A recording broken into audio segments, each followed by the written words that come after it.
జగన్మోహన్ రెడ్డి గారు ఈరోజు నెల్లూరులో ప్రయాణం చేసిన గోవర్ధన్ రెడ్డి గారిని జైల్లో కలుసుకొని ములాఖత్ తీసుకొని కలుసుకున్నందుకు ఆ ఏరియాలో నల్లపరెడ్డి శ్రీనివాసరెడ్డి నల్లపరెడ్డి గారిని వాళ్ళ ఇంటిని పగలగొట్టినటువంటి దుర్మార్గులపైన ఇంతవరకు ఎఫ్ఐఆర్ కూడా ఫెయిల్ చేయనందుకు నిరసనగా జగన్మోహన్ రెడ్డి వాళ్ళను చూడడానికి పలకరియడానికి వాళ్ళ కుటుంబం ఇంటికి వెళ్ళినప్పుడు ఆ ఓవర్ యాక్షన్ అయితే పోలీసు వాళ్ళ ఓవర్ యాక్షన్ అయితే ఎలా ఉందంటే మనిషికి ఒక కార్యకర్తకు ఒక పోలీసుని పెట్టినట్టుగా 4000 మంది పోలీసులు పెట్టి బార్కెట్లు పెట్టి ముళ్ళ కంచెలు పెట్టి వాళ్ళను రాకుండా కార్యకర్తలను వాళ్ళు ఇష్టం వచ్చినట్టు ప్రవర్తించినా కానీ ఎక్కడే కానీ జగన్మోహన్ రెడ్డి కార్యకర్తలు బుల్లెట్ మాత్రం దూసుకు వెళ్ళి జనాలంతా అల్లకొల్లోలంగా కార్యకర్తలు జగన్మోహన్ రెడ్డిని కలవడానికి చూడడానికి లక్షలాదిగా కదిలి వచ్చినటువంటి జనాలను ఈ పోలీసులు ఎవరూ ఆపలేకపోయారు. ఈ కూటమి ప్రభుత్వం ఏమి చేయలేకపోయింది. చంద్రబాబు అయితేనేమి, లోకేష్ అయితేనేమి, పవన్ కళ్యాణ్ అయితేనేమి ఈ ప్రభుత్వానికి దరిద్రం పుట్టినట్టుంది. ఎందుకంటే చంద్రబాబు చేసే పనులు ఎట్లున్నాయంటే జగన్మోహన్ రెడ్డి ఏదో అక్కడ వాళ్ళని పలకరీనికి వెళ్తే నీకెందుకయ్యా బాధ?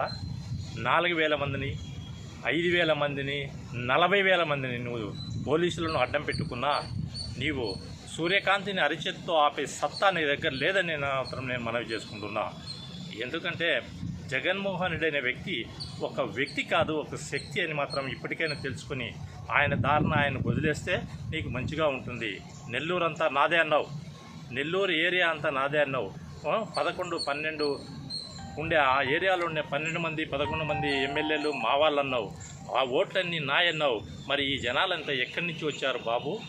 నువ్వు ఇప్పుడు నాకు అర్థమైంది ఏంటంటే ఒకటే, ఈవీఎంలు మేనేజ్ చేసి గెలిచావు కానీ నువ్వు ఎక్కడే కానీ నీకు ప్రజలైతే ఓట్టేయలేదని ఈ నెల్లూరు సభ నుంచి ప్రతి ఒక్కరూ ఇచ్చినటువంటి ఇండికేషన్ ఏమన్నా ఉందంటే జగన్మోహన్ రెడ్డి అనే వ్యక్తి గెలిచాడు కానీ చంద్రబాబు ఈవీఎంలను మేనేజ్ చేసి ఆయనను ఓడగట్ట గెలిచినాడు. కాబట్టి ఇప్పుడు ప్రజలంతా నిర్ణయం ఏది?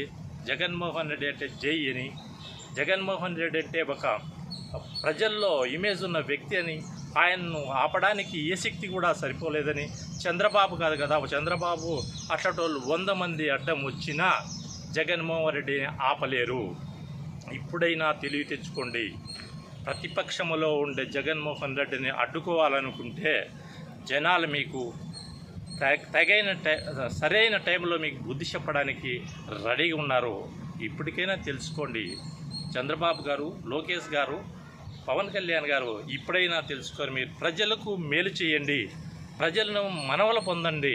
అంతేగాని ప్రజల మీద దౌర్జన్యాలు చేసి ఈవీఎంలు మమ్మల్ని గెలిపించినాయి, ఈ ప్రజలు మమ్మల్ని గెలిపించలేదు అని వాళ్ళ మీద కక్ష పూరితంగా మీరు చేసే ప్రయత్నాలన్నీ మానుకోవాలని నేను మనవి చేసుకుంటున్నాను. జగన్మోహన్ రెడ్డి కార్యకర్త అంటే ఒక బుల్లెట్తో సమానము. ఎన్ని అడ్డంకులు పెట్టినా, నువ్వు ఎన్ని పార్టీలను పెట్టినా, నువ్వు ఎన్ని లక్షల మంది పోలీసులను పెట్టినా లాస్ట్కు జరిగేది ఏంటంటే జగన్మోహన్ రెడ్డి కార్యకర్తను ఎవడూ ఆపలేడు. లక్షల మంది లక్షల బుల్లెట్లు వచ్చిన బుల్లెట్స్ అన్నీ ఒకసారి ఏకమైనట్టుగా నీ పార్టీలు ఏం చేయలేవు, నీ ముళ్ళ కంచెలు ఏం చేయలేవు, నీ పోలీసులు ఏం చేయలేరు. ఇప్పటికైనా బుద్ధి తెచ్చుకొని మంచిగా ఉండాలని, ప్రజలకు మేలు చేయాలని కోరుకుంటూ మనవి చేసుకుంటున్నాను.